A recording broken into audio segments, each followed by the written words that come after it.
Kaip ir daugelis kitų IT profilio kompanijų, akustinių sistemų bei jų priedų gamintojas Microlab tarptautinėje parodoje CEBI 2011 pristatė atnaujintą savo produkcijos liniją. Kompanija jau kurį laiką garsėja tuo, jog kuria ir gamina itin gerų kainų ir kokybės santykių pasižyminčius produktus, į kurių tarpą patenka nebrangios, bet kokybiškos 2.1 ir 5.1 tipo kompiuterinės audio sistemos. Microlab paviljone buvo galima išvysti ir kai kurios naujus technologinius sprendimus. Sekant populiariausias rinkos tendencijas, daugelis naujausių produktų turi integraciją su populiariu išmaniuoju telefonu iPhone arba iPad. Beje, gamintojas netgi numato specialias programėlės, kuriomis per išmanųjį telefoną galima valdyti tuos garso įrenginius, prie kurių šie yra prijungti.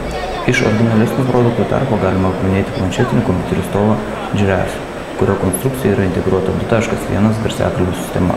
Toks sprendimas leidžia ne tik patogiai patalpinti planšetinį kompiuterį ar elektroninių knygų skaityklę ant joms pritaikyto laikiklio, bet ir tuo pat metu šios įrenginius prijungti prie šiek tiek galingesnių garsiakalbių. Taip pat pristatytos belaidės akustinės sistemos, kurios gali atkurti garsą, kai pati garso įrašo informacija perduodama Bluetooth ryšiu.